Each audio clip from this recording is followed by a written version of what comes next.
हाँ, शादी करने को, क्योंकि उनका तो राधा जी हैं और गोपियां हैं। अतः वे चाहते थे कैसे भी हम निकले और ब्रज में जाए,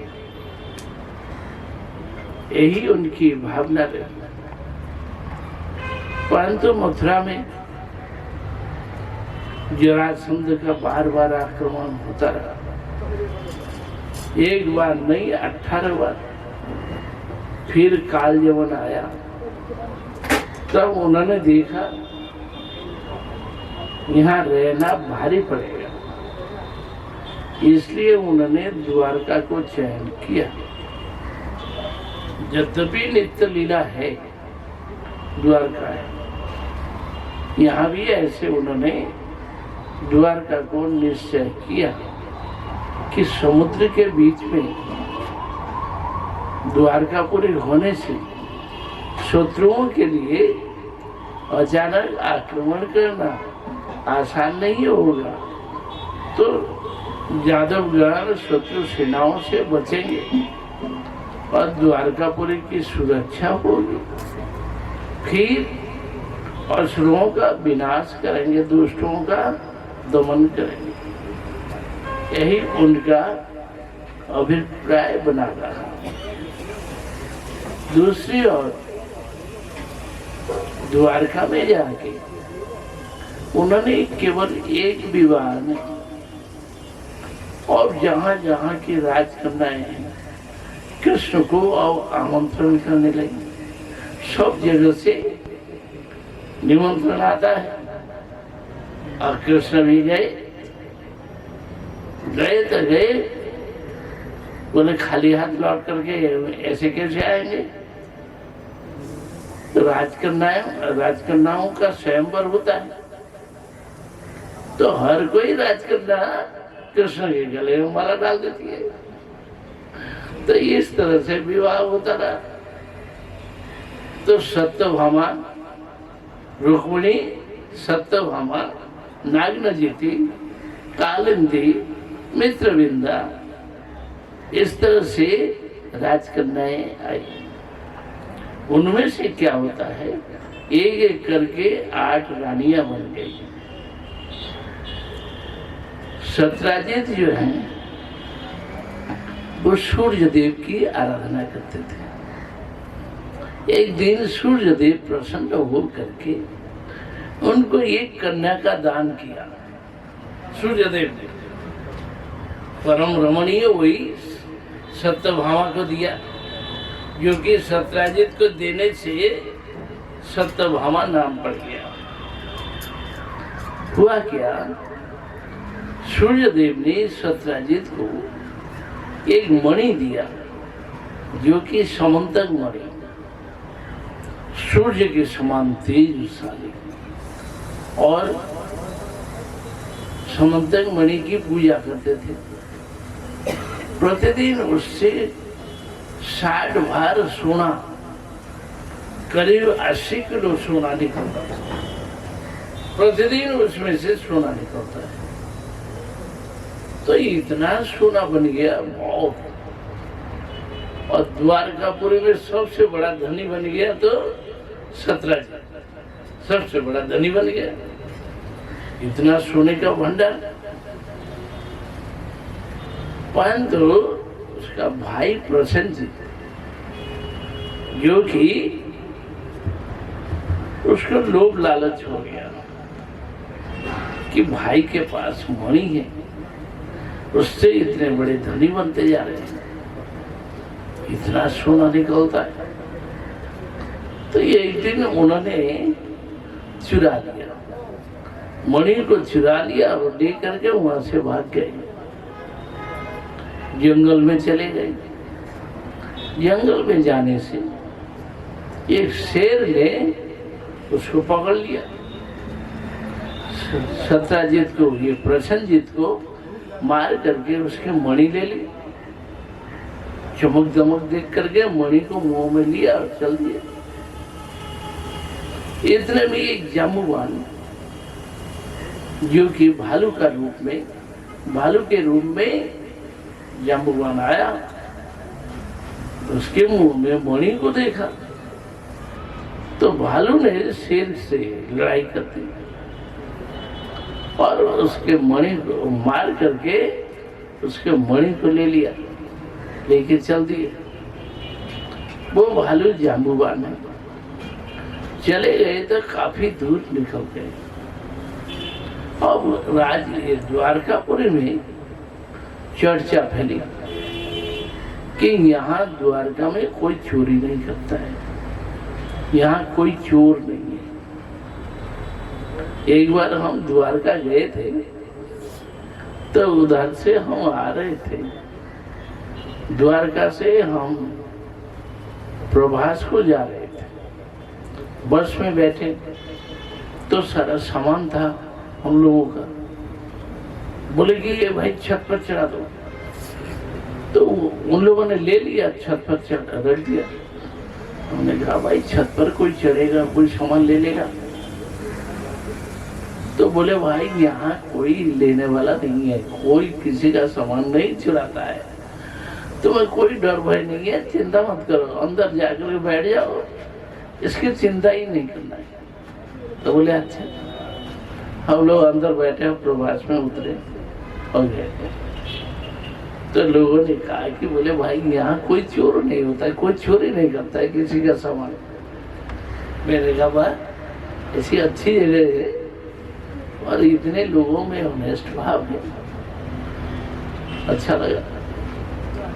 बंगाल के प्रचार में हम लोग जाते हैं जंगल की तरफ, जो सुंदरबन जंगल आता है उस तरफ जंगल, इस तरफ लोगों का निवास। वहां देखते हैं लोगों के घर सारा सामान बाहर में पड़ा हुआ है, खुले और रास्ता है, रोड है, तो उसमें लोग चल रहे हैं, फिर रहे हैं। मैंने कहा सारा पीतल का बर्तन, कांसे का बर्तन सब रात को भी बाहर में पड़ा रहता है, कोई उठा नहीं लेगा। तो वे लोग बोले भाई यहाँ कोई चोर नहीं है, कोई उठाने वाला नहीं है, कोई किसी का सामान पर हाथ नहीं लगाएगा। तो ऐसे रात को खुले में पड़ा हुआ है बाहर, और सड़क के किनारे कोई नहीं ले रहा है। बोले कि वाह ऐसी अच्छी जगह है, लोगों में भावना अच्छी है, धार्मिक भाव है लोगों में। तो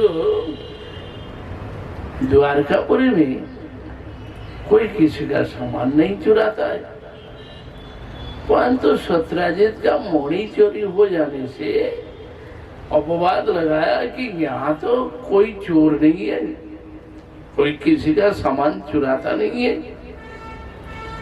परंतु यदि चुराने वाला होगा तो एकमात्र एक कृष्ण है, जो कि बचपन से मक्खन चोर, कपड़े चोर और क्या क्या चोरी किया है, चोरी का अपवाद उस पर है।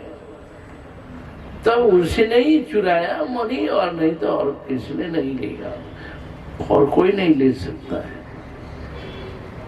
इस बात को बातें फैली और कृष्ण के कान तक पहुंची कि ऐसे ऐसे बात है, लोगों में आ गया कि कृष्ण ने मणि चुराया। कृष्ण बोले क्या, मणि के बारे में तो मुझे कुछ पता भी नहीं, मैं जानता भी नहीं, मैंने कभी सुना भी नहीं मणि के विषय में, और मेरे नाम पर चोरी का अपवाद लगाया गया। तो बोले चलो सीआईडी अफसर और पुलिस वाले जितने भी हैं उन कुछ लोगों को लेके चले, सत्यजित के घर पहुंचे। घर में जाकर के देखा, तलाशी हुई, भाई घर में कौन कौन है और कौन नहीं है। बोले घर में तो सब लोग हैं, पर उसका भाई प्रसेनजीत का पता नहीं है, कोई दिनों से गायब है। बोले कहाँ गए? बोले जंगल में शिकार करने को चले गए, तब से पता नहीं। बोले अच्छा, जंगल में गए शिकार खेलने के? बोले उसका पता होगा, चलो। सब लोग मिलकर के चले, ढूंढते हुए काफी दूर तक जंगल में घूमते रहे। घूमते घूमते देखा कि प्रसेनजीत का शरीर पड़ा हुआ है डेथ पड़ी। देखा कि एक शेर से लड़ाई हुई, पर मणि तो वहां मिला नहीं, और शेर से लड़ाई हुई और शेर मार के चला गया। बोले तब मणि निश्चित रूप में शेर ने लिया होगा। चलो, शेर के पैर का छाप देखते देखते देखते काफी दूर निकल गए। ऐसे ही रास्ते में देखा शेर मरा पड़ा हुआ है, भालू के पैर का छाप। माने भालू ने लड़ाई की, उसको मार गिराया, और मणि नहीं है। बोले अच्छा, बोले चलो भालू के पैर का छाप देखते चलो। देखते देखते काफी दूर निकल गए।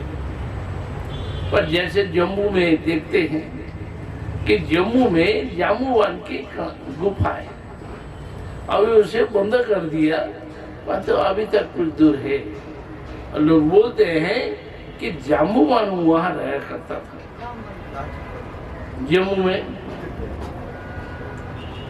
जबकि कृष्ण भी साथ में है। इन लोगों को लेकर चले।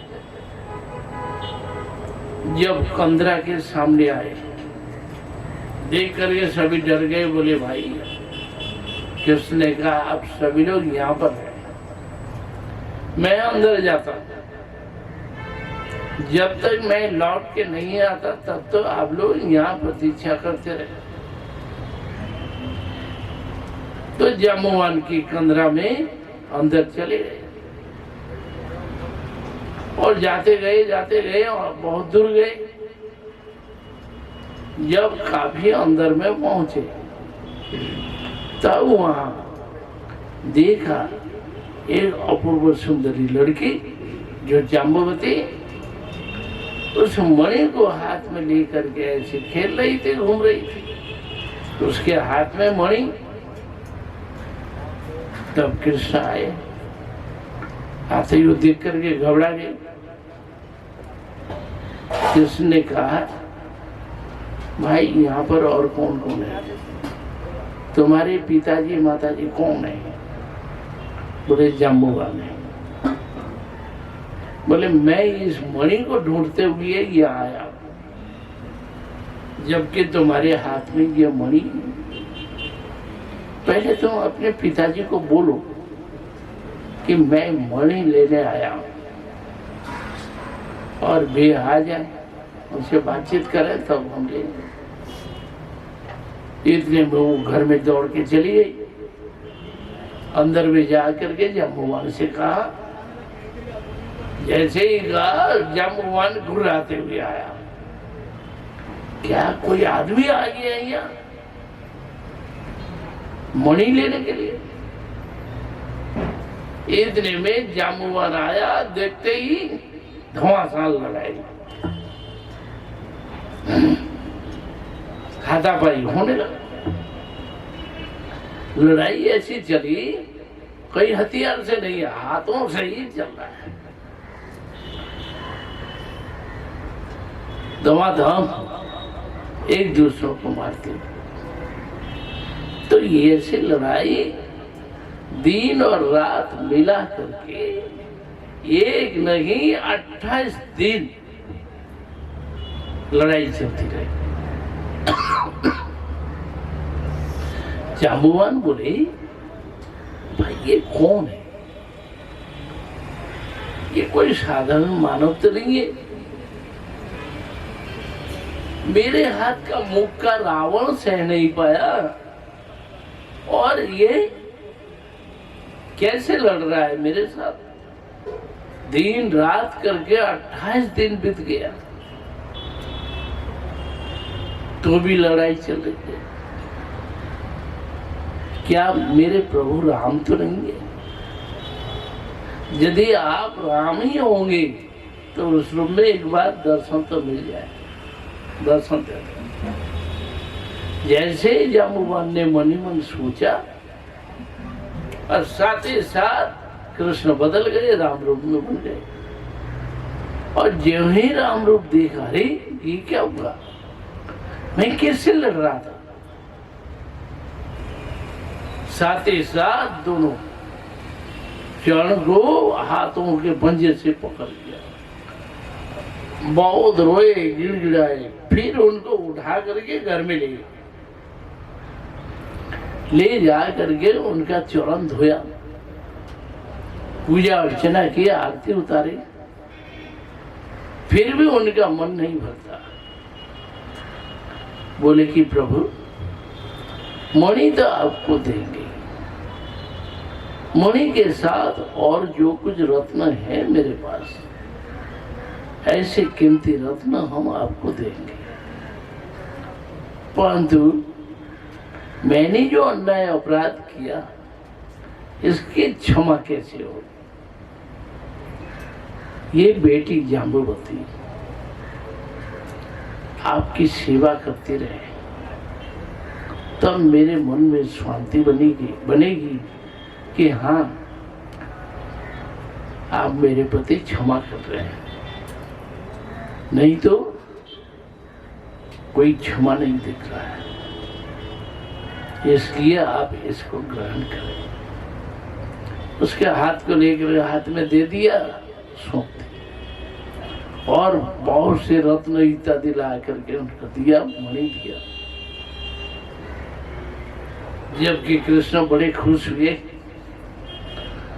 मणि ले करके जाम्बुवती को ले करके और रत्नों को साथ में ले करके आए। बाहर आकर देखते हैं कोई है नहीं। जितने लोग थे इतना दिन हो जाने से सब घबरा गए, चले गए।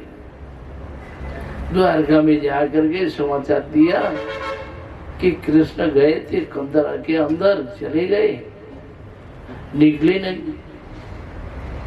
28 दिन हम लोगों ने इतने दिन तक प्रतीक्षा करता रहा, परंतु हमें पता ही नहीं चला कृष्ण का क्या हालचाल, क्या स्थिति, क्या हो रहा है। जब निकले नहीं इसका मतलब खत्म हो गया, चले गए। और इस बात को सुन करके सब रोना धोना शुरू हो गया। बलराम जी बोले मेरे भैया को कुछ नहीं हो सकता, मैं जानता हूं, आप लोग घबराए नहीं। परंतु किसकी बात माने और माने इधर और उधर कुछ समझ में नहीं आ रहा है। दो टान हो गया तो संदेह में, संशय में फंसे रहे। जब कृष्ण जाम्बुवती को लेकर के आए, बड़ा कौतूहल हुआ, सबको बड़ा जोर शोर आनंद हुआ। फिर ऐसे ही उन्होंने जाम्बुवती से विवाह किया और मणि लेकर के सभा में, राजसभा में सत्यजित को बुलाया। बोले कि ये मणि आपके भाई प्रसेनजित ने चुराया और जंगल में जा करके शेर ने उसको मार गिराया। शेर का पीछा किया तो शेर से भालू की लड़ाई हुई और वो भालू जो जाम्बुवान है उसने ले गया और इस मणि को पाना संभव नहीं था। बहुत अंदर कंदरा में चला गया। 28 दिन तक लड़ाई चली। जाम्बुवान से लड़ना कोई आसान बात नहीं और बड़े जोर की लड़ाई चली 28 दिन और रात। तब इस मणि को प्राप्त किया। तो इस मणि के पीछे ऐसी ऐसी घटनाएं हुई। आपने झूठा ही मेरे नाम पर अपवाद दिया। मुझे तो मणि का पता नहीं था, मैंने तो चुराया नहीं। अब लीजिए ये मणि लेकर के आया, अब आप इसे ग्रहण करें। ऐसी बात नहीं। तो सत्यजित ने मणि तो लिया, परंतु बड़े लज्जित हुए। और बाहर कहीं मुंह दिखाने नहीं रहे वाले। अरे लोगों में बड़ा अपवाद हुआ, कृष्ण के नाम पर झूठा अपवाद दिया, इसलिए बेचारे अब क्या करें, लज्जा कैसे छिपाए।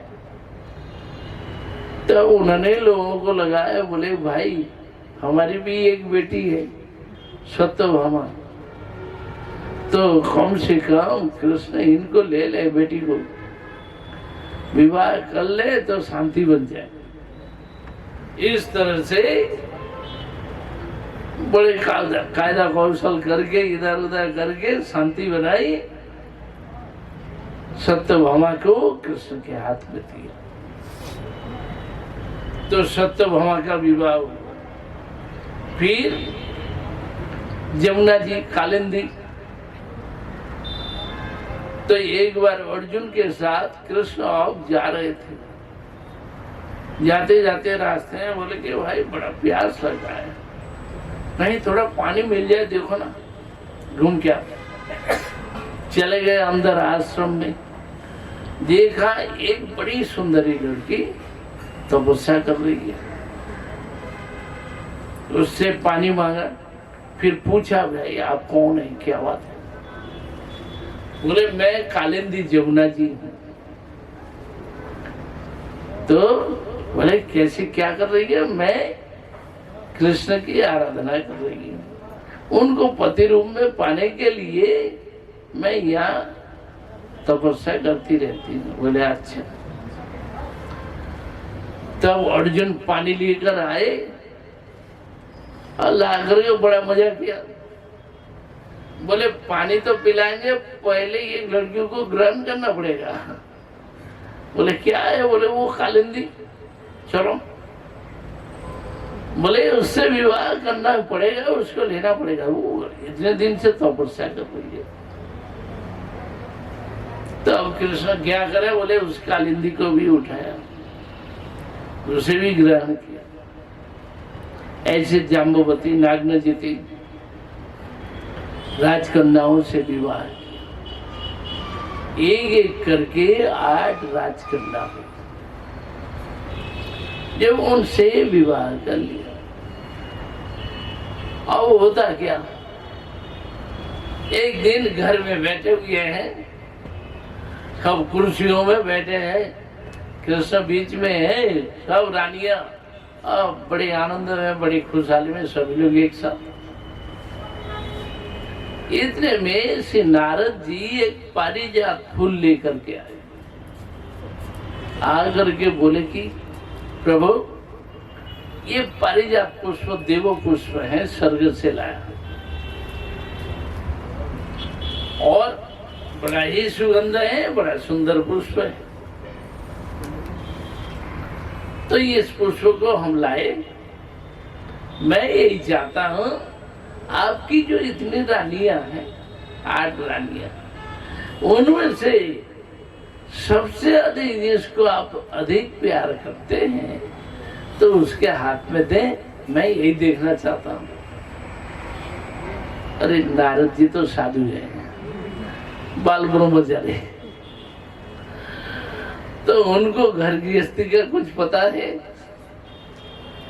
जो घर गृहस्थी में कितना झगड़ा हो जाएगा, कोई पता ही नहीं, कुछ नहीं, और बोल दिया कि आप इन रानियों में से जिनको सबसे अधिक प्यार करते हैं उनको दीजिए। बोले कि भाई बड़ा चक्कर बढ़ गया, जबकि कृष्ण रोज दिन सबको कहता है मैं तुमसे सबसे अधिक प्यार करता हूं, तो वही चलता ही रहता है। अब क्या हो गया, किसको दें किसको दें, चुप करके बैठे हुए। और नारद जी बोले, हल्ला मचा रहे हैं, बोले प्रभु जल्दी दे रहे हैं, मुझे जल्दी, बहुत देर रह नहीं सकते, तो मुझे जाना पड़ेगा, तो अब मैं देख के चला जाऊंगा। इतने में कृष्ण ने उस फूल को लेकर के बड़ी रानी रुक्मिणी के हाथ में दे दिया और ज्यों दिया, बस सत्यभामा बिगड़ गई।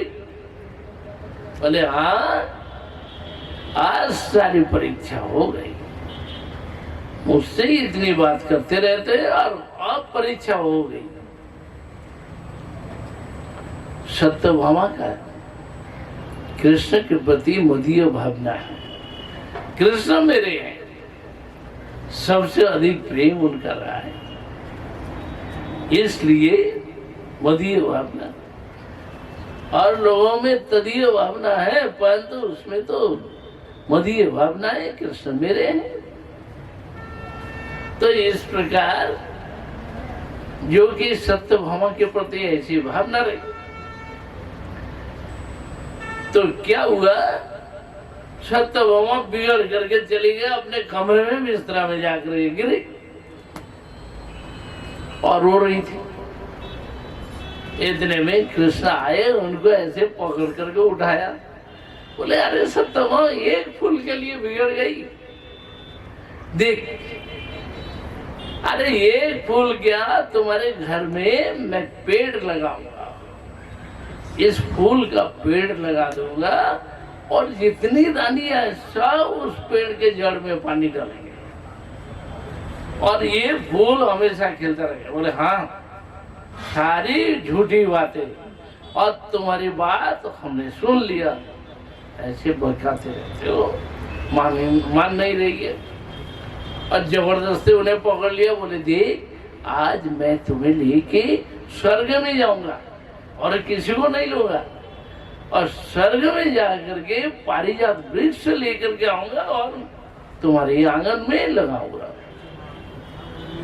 तुम्हारे घर के सामने, देखना चलो अब तुम्हें स्वर्ग में ले जाएंगे और किसी को नहीं लेंगे। ऐसा कह करके उनको पकड़ करके खींच खींच करके बाहर ले आए। जैसे दरवाजे से बाहर आए, इतने में नारद जी खड़े थे। बोले प्रभु आप स्वर्ग में जाएंगे, बड़ी खुशी की बात है, परंतु एक बात है कि इस समय नरकासुर गौहाटी में, गौहाटी जो है आप लोग तो जानते हैं, तो गौहाटी चारों ओर से पहाड़ी और बड़ा सुंदर है, चारों ओर से हरियाली और बीच का जो जगह देखने में बड़ा सुंदर लगता है। तो बोले कि गौहाटी नरकासुर की राजधानी है, और नरकासुर नहीं, इतना बलवान जो कि सारा हथियारों को वहां पर घेर के रखा है, हथियारों से बड़े बड़े असुर दैत्य दानव अस्त्र शस्त्र से सुसज्जित है और इस तरह से बनाया रखा है, उसके अंदर कोई प्रवेश नहीं कर सकता। देवताओं के लिए भी असाध्य वहां प्रवेश करना संभव नहीं होता। ऐसी गौहाटी को बना रखा है, परंतु नरकासुर ने सब जगह जा जा करके राजकुमारियों को हरण करके लाया। इस समय 16,100 राजकुमारियां उनके बंदी गृह में हैं और वे सब के सब आपकी प्रतीक्षा में 1 वर्ष के लिए व्रत किया है कि इसके अंदर यदि भगवान कृष्ण आ जाए, उनका उद्धार करें, तब उनका जीवन, नहीं तो जीने की कोई आशा।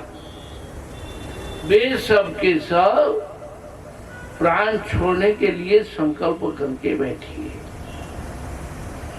अतएव आपको जाना होगा, नरकासुर का वध करके कम से कम उनको छुड़ा दें, और फिर वहां से आप स्वर्ग की ओर प्रस्थान करें, कोई बात नहीं।